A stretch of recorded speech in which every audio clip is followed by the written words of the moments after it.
you actually just got done directing a short film Yes. that was shot here in Savannah. Yes. Right. Okay. And tell us a little bit about that short film. Cool. Okay. MLK JR BLVD is about a young man named DeAndre who's a very gifted artist, lover of music, lover of the arts, lover of history. And he's dealing with the death of his father, but in two folds. For one, because his father was a cop and he lost his father in the line of duty, but then also he kind of always held some resentment towards his dad because his dad was a cop and he felt like, why are you selling out working for a system that oppress our people? Mm. And so- Interesting. Ooh, that must be Mhm. tough for that character DeAndre to go through that. So, with this short film, were you approached first to be the director, or was it already just kind of like, hey, I'm going to be the director? Like, how did that work out? So I get to tell a little. It's not really. You know what? No. Okay. So I was approached. I was trying that to be messy, and I'm not going to be. I'm going to still be decorum, diplomatic. I'm a class act. I'm gonna do this. But no, I was approached by. Now I'm not going to give names, but I was approached by. I'm gonna be frank, a Caucasian lady, to direct the project or to help produce the project. And the reason I was brought on originally was to help change the mind of the writer about his film's concept and the ending. And I'm not going to try to give too much away because I want people to hopefully eventually Right. see it. No Yeah, spoiler alerts. true, No. but and you saw the film, so you know what I'm talking about. Yes. I was brought in to persuade the writer, who is a black male, and I'm a black male, to change the ending and some of the concept of his film because this Caucasian woman and some other people on the crew could not wrap their mind around the rhetoric and concept of the film. And then I'm sitting here thinking at first, too, it's like, well, oh, what were you about to say? Nothing. I'm just like, I wish people could see the look on my face because, like you said, I've seen the movie. I know, and okay. I'm sorry. Go ahead. Even the version you got to see was a lot different than what the original script was. And it still got most of the point across because, so when I was approached to do this, now, originally I said, okay, but I had not talked to the writer first. I said, I'll talk to him and see what I can do. I talked to him and everything, and then black man to black man, he and I talked. I was just like, but you know what, though? I was like, why are we going to sit up here and change the concept and water down something that's a very serious topic and a very serious issue about the racial discrimination and injustices still going on in this country, especially when it comes to men of color and the police sometimes. And so I decided at this point that I'm not going to convince him to change the film, that we should leave it the same. And so the agreement that ended up happening was the Caucasian lady said, well, the only way I produce the film is if it's changed this way. And I said, well, fine. Karmac Productions, which is my production company, will produce it in its original content, and we decided to move forward with production. Well, a lot of bad things happened, and let's just say the original, this was 2000, this is how long I was working on this movie. This was 2016. Oh, wow. I got brought into the project on my birthday, actually, now that I think about it, because I was at a film mixer. It was on my birthday in 2016, and by November, when we tried to film it, things fell apart. So we go into 2000, that was, I said 17, no, 16. So we go into 2007, I meant to say 17. And then we go into 2018, had to do a lot of regrouping, but we finally got it shot and filmed and edited. Oh no, I was right. That was 16 and 17 because it showed last year for the first time in 2018. My bad. So I was right. Screw it. Go back. So yeah. So I had to drop her from the project.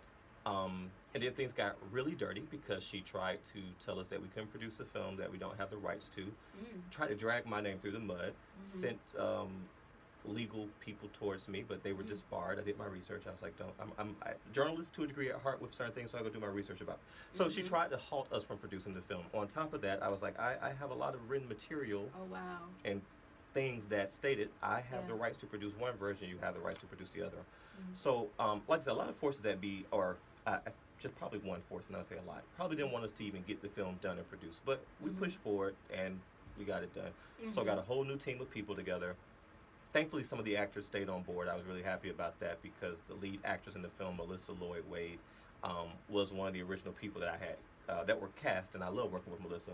And then Darius came on board, who played DeAndre, and just did a phenomenal job. Yes, he did. Yeah. So that's how kind of the history of this project came along. But I was approached, Oh, child. and it was a seriously, it was a Yeah.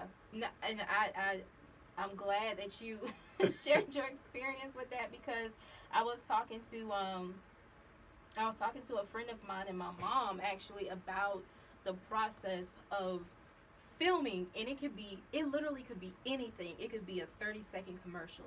It could be a 20-minute short film. It could be a feature length film, whatever the case is. Anytime you work with more than one person or just yourself, you are going to, anybody out there who's listening, I got real close to the mic because I want you to, okay, I'm going to put on my serious voice. Right. If you are in the industry of production and you are just starting out, please, please, please develop patience. It is so important. I'm going to stress that again. It is so important to develop patience because it will be tested. Kareem's experience, he's not the first to go through it, and he will not be the last. I personally have experienced something like that. So, you know, people think, oh, it's so easy, it's so fun. You just get a camera. It be your own people. It could be your own team, the ones that you got together. You know, people think it's easy. You just get a camera, you go out with your friends, and you film and you shoot. No, it takes time, it takes effort, it takes money in a lot of cases. And again, patience. One of my professors told me that working in this industry, it is a team-oriented field. He used to put that on every single quiz that we took. It was the number one question. This is a blank, blank, blank field. This is a team-oriented field. And if you can't handle it, if you don't know how to adjust and adapt and move forward, you know, I don't know. But I appreciate you giving that experience. Because you don't even think about that part. Even that, when I tried to move on initially, I'm going to keep this part short. But then that's why I had to tell the writer of the film too. So this is where the adapting part. Some of it, unfortunately, is give and take because again, the university that he attended, college I should say, very popular art college. Some of the powers that be there even decided, well, okay, you still need to make certain changes to your script, or at least come to some compromise where you still get your point across. Is what I had to tell him because he kept fighting and fighting. I'm like, look, I love the film. I told you from day one I'm going to help you get it done. We're going to get it done. But then even when I try to bring on my crew from Savannah State and the Georgia Film Academy, I get rebuttal from this institution then too that, oh no, you can't use your people. It has to be people that attend our institution. And I'm just like, are you kidding me? I could have had this film shot 4 times over by now. Because by this point, a year and some change has passed by. So I'm just like, what's going on? Yeah. But, I mean, I got to work with some amazing new people overall across the board, so I don't regret it. But it was just one thing after another. Yeah. I'm sorry to hear that, but it's also still very awesome that you still were able to do this. And I definitely don't want to get stuck on this particular topic because we can go back and forth on about the, I can't even think of the word, just working in this industry. In that field. You know, how stressful it can be. You know, it's a lot of fun, but it can test you in a lot of different ways. So, I don't want to give away any spoilers about this short film, but there was one scene where a heated argument took place, and later on apologies were exchanged after that argument. But I couldn't shake the feeling that maybe the root of the argument, it was just kind of brushed under the rug. It wasn't tackled the way that it should have been, the way I feel, just looking at it. And this type of interaction has been discussed heavily lately, especially within the Black community. I see it all the time on Instagram, different platforms and social media, that serious topics of conversations aren't had. Yes. But rather they're kind of swept they are swept under the rug. And I just wanted to ask you, with that particular scene, was that subliminal?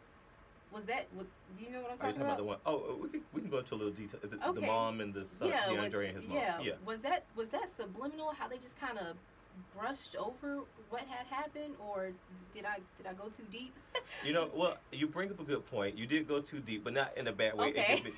So in the original script, there was a lengthier talk about the argument that occurred, but because of the time limit for the film, it was cut. So that scene, that did seem very abrupt about when he apologized to his mom for the argument they just had about things that should have been talked about a little bit more detail. Just, yeah, unfortunately did get swept under the rug. The good news is the writer still has a lengthier version of the film, and if for some reason someone sees this version and decides, we should expand on that, there is that deeper explanation there about exactly what you were talking about. So that's why it was missing. We had to make some cuts to, and so the heated argument stayed, and then the apology was just like boo. But they really never resolved or talked about fully what went down. And and that kind of brings me to the next question that I had. DeAndre, you say he's a gifted artist. Question, side note, those paintings, did he paint those? No, no, he didn't. Oh, okay, because I'm like, he really is talented. Okay. True. You want funny? Okay, so the guy who plays his best friend in the film, a good chunk of those paintings were his, actually. Get out. Yep, not even joking. Oh my and he did some of them like on the spot. So I was like, God, this dude is talented. Yes. The graffiti that you saw was also the best friend. Like some of the graffiti spraying they did that was him, not lying. Nice. Okay. Okay. Yeah, and then I think we borrowed a few other pieces from like some other artists that the writer Chad, his roommate, he was a painter, and he left him some of his paintings for the film. But yeah, the majority actually came from the guy who played the best friend. Well, his real name is Grayson in real life, but yeah. That is so cool.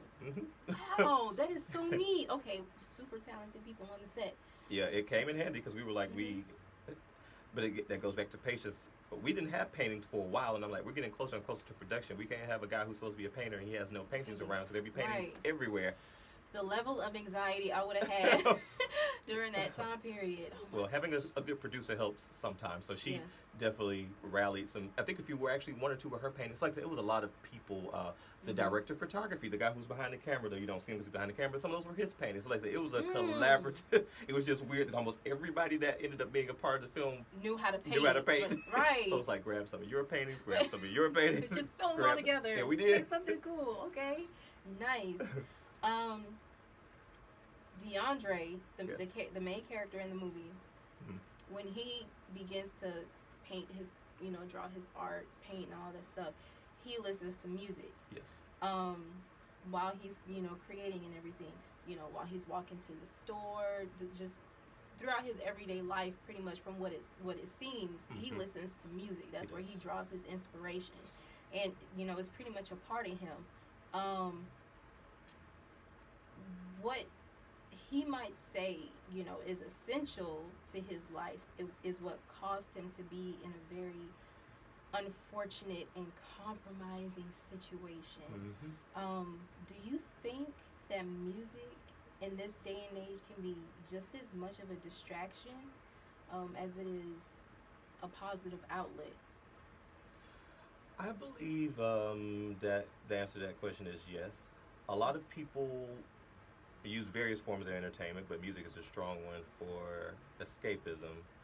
Trying to think, how do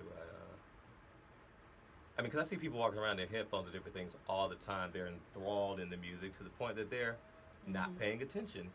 And it'd be one thing as if, I guess, the music was something that you did separately from some of your, but like DeAndre, a lot, and that's really why we wrote it that way. I don't know if people who aren't millennials are as bad, but the younger generation, like, are so embedded in it that even though it might be a positive outlet for them, but they are distracted and taken away from the real world. Something as simple like in one of the scenes where DeAndre mom was calling him, he didn't hear because the music was blaring so loud in his ear, though he was into doing his art at the time too. But and that was another thing that was just, I'm glad you noticed that, because it was a reoccurring thing, that though he loves music and it's his passion, it was a distraction too, though. I mean, kind of went twofold, unfortunately. Yeah, interesting. So, I'm not going to take up much of your time because I know you're a busy individual. Fine. You probably have some film to go to right now on set and thankfully shoot. I don't. For once, I can relax and enjoy. A free weekend, Yes, actually, it's I read. Besides from selecting a script that I want to produce probably in April or May, that's about it. And I wrote these. Reminisce is one of them in the consideration bowl, as I like to call it. Okay. So I will probably actually just go sit on the beach and review them again, and just, I know, fancy, right? And figure out, like, this is the one I want to produce, and go do that one. And I actually have a proposal for a documentary I'll be working on. But other than that, no, I have No. I'm Mhm. thankful that I'm not that busy for it, so I'm very happy about this. Look at You have that. no idea. Well, you know how busy I am. Yes, I was gonna say much needed time off for you. Definitely well deserved. So.